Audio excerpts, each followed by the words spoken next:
গল্পের শুরু হয় বিশাল নীল সমুদ্রের মাঝখানে, যেখানে একটা বড় বিলাসবহুল জাহাজ ঢেউয়ের তালে তালে এগিয়ে যাচ্ছে, আর জাহাজে থাকা মানুষগুলো খুব আনন্দ করছে, নাচছে, গাইছে।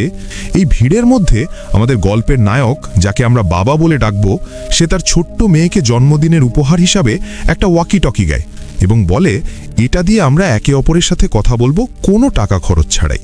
যা পেয়ে মেয়েটা ভীষণ খুশি হয়। হঠাৎ সবাই সমুদ্রের দিকে আঙুল তুলে চিৎকার করতে থাকে, কারণ তারা দেখে একদল ডলফিন পানির ওপর লাফাচ্ছে। কিন্তু তারা কেউ জানে না এই সুন্দর দৃশ্যের নিচেই লুকিয়ে আছে তাদের মরণ।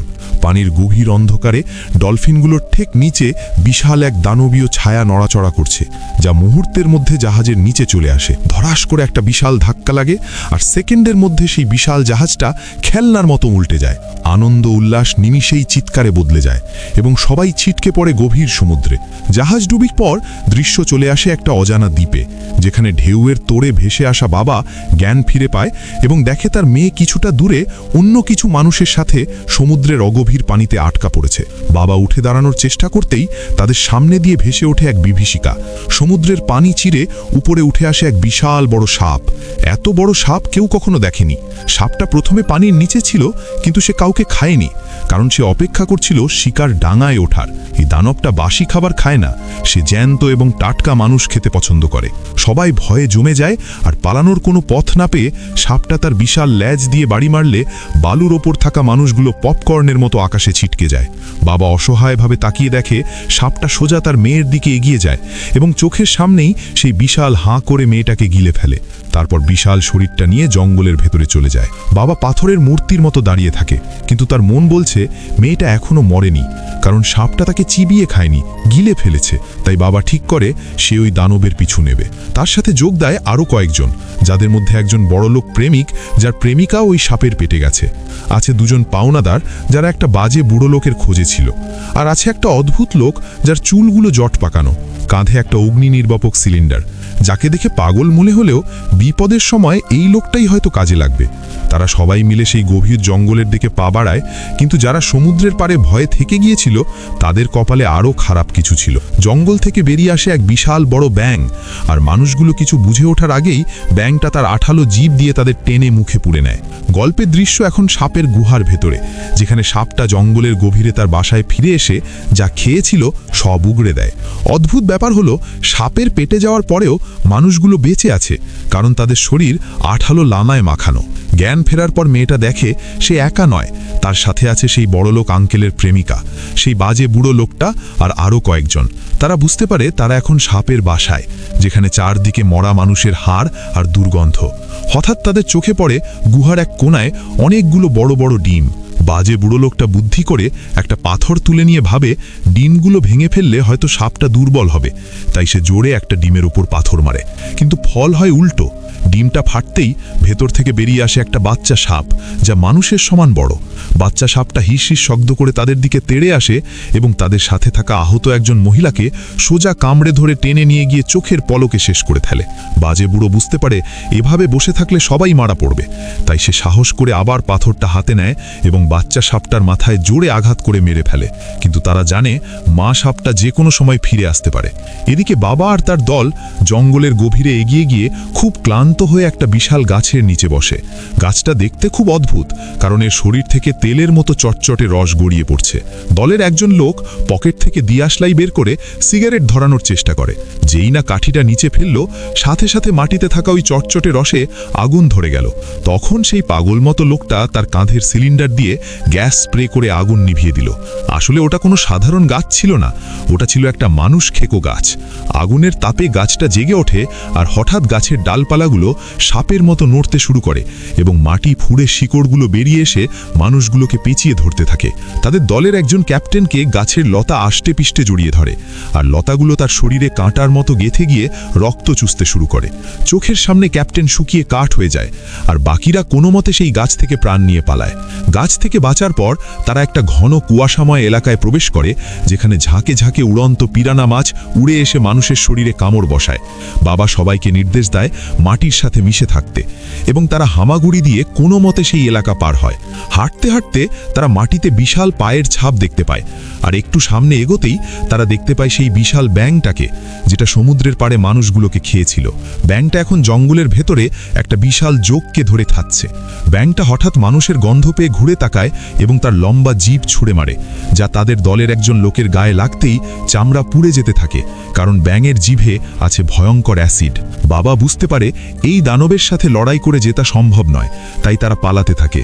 কিন্তু ঠিক সেই মুহূর্তে ঘটে এক অবিশ্বাস্য ঘটনা। জঙ্গলের গাছপালা ভেঙে চুরমার করে সেখানে হাজির হয় সেই দানব সাপটা। সাপটা ব্যাঙের চেয়েও আকারে অনেক বড়। ব্যাঙটা কিছু বুঝে ওঠার আগেই সাপটা তার বিশাল হাঁ করে পুরো ব্যাঙটাকে গিলে ফেলে। এই হট্টগোলের মধ্যে সবাই পালানোর চেষ্টা করে, কিন্তু ওই পাওনাদারদের দলের একজন লোক দুর্ভাগ্যবশত সাপের ল্যাজের বাড়িতে ছিটকে পড়ে এবং সাপটা তাকেও খেয়ে ফেলে।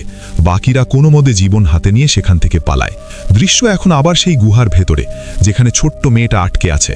তাদের সাথে থাকা সেই বড়লোক আঙ্কেল মেয়েটার জন্য পানির ব্যবস্থা করে, এবং মেয়েটা খুব সাহসী হয়ে নিজে পানি খাওয়ার আগে আহতদের পানি খাওয়ায়। হঠাৎ গুহার এক কোনায় থাকা আরও একটা ডিম নড়ে ওঠে, এবং ডিম ভেঙে আরেকটা বাচ্চা সাপ বেরিয়ে এসে সোজা মেয়েটার দিকে তেড়ে আসে। কিন্তু মেয়েটা ভয় পায় না। সে তার স্কুলের বইতে পড়েছিল সাপ বা পাখির বাচ্চারা জন্মের পর যাকে প্রথম দেখে তাকেই নিজের মা মনে করে। মেয়েটা নড়াচড়া বন্ধ করে মূর্তির মতো দাঁড়িয়ে থাকে।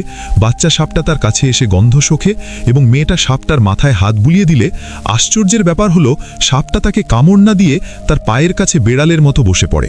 কিন্তু তাদের সাথে থাকা সেই বাজে বুড়ো লোকটা ছিল খুবই শয়তান। সে দেখে সাপটা শান্ত হয়েছে। এই সুযোগে সে ভালো আঙ্কেলকে বলে, আমাকে একটু সাহায্য করো, আমি ওপরে উঠে রশিটা ফেলে দিচ্ছি, তারপর তোমরা উঠবে। ভালো আঙ্কেল তাকে বিশ্বাস করে কাঁধে তুলে ওপরে পাঠিয়ে দেয়। কিন্তু ওপরে উঠেই সেই শয়তান বুড়োটা রশি না ফেলে নিজেই পালিয়ে যায়, আর নিচে সবাই তাকে অভিশাপ দিতে থাকে। এদিকে বাবা আর তার দল জঙ্গল পার হয়ে একটা অদ্ভুত জায়গায় এসে পৌঁছায়, যা দেখে মনে হচ্ছে অনেক আগের কোনো ভাঙাচোরা ল্যাবরেটরি। তারা বুঝতে পারে এই বিশাল সাপ, ব্যাঙ, উড়ন্ত মাছ সবই আসলে ল্যাবরেটরিতে তৈরি ভুল পরীক্ষার ফসল। হঠাৎ জঙ্গল থেকে সেই শয়তান বুড়োটা দৌড়ে আসে এবং বাবার সাথে তার দেখা হয়। বাবা তাকে থামায় এবং জিজ্ঞেস করে, আমার মেয়ে কোথায়? তুমি কি আমার মেয়েকে দেখেছ? বুড়োটা নিজের জান বাঁচাতে মিথ্যা কথা বলে যে তোমার মেয়ে মারা গেছে, গুহার ভেতরে সবাই মারা গেছে, শুধু আমি বেঁচে ফিরেছি। বাবার মাথায় যেন আকাশ ভেঙে পড়ে এবং সে কান্নায় ভেঙে পড়ে। সবাই হতাশ হয়ে যায় এবং ঠিক করে সকাল হলেই তারা এই দ্বীপ ছেড়ে চলে যাবে। পরদিন সকালে একটা রেস্কিউ হেলিকপ্টার দ্বীপের দিকে নামতে শুরু করে। সবাই হেলিকপ্টারের দিকে দৌড় দেয়।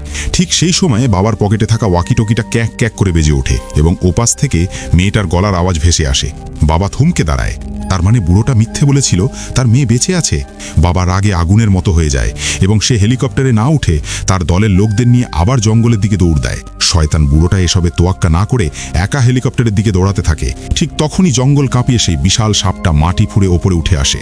সাপটা এত বড় যে সে লাফ দিয়ে সোজা হেলিকপ্টারটাকে কামড়ে ধরে এবং চোখের পলকে আস্ত হেলিকপ্টারটা চিবিয়ে খেয়ে ফেলে। বুড়োটা ভয়ে পিছিয়ে আসে, কিন্তু পালানোর পথ নেই। পাওনাদার লোকটা তাকে ধরে ফেলে এবং এবার আর তার রক্ষা নেই। বাবা পাগলের মতো দৌড়ে গুহার কাছে পৌঁছায়, যেখানে তখন নরক গুলজার, কারণ অনেকগুলো ডিম ফুটে বাচ্চা সাপ বের হয়েছে। বাবা উপর থেকে রশি ফেলে দেয়।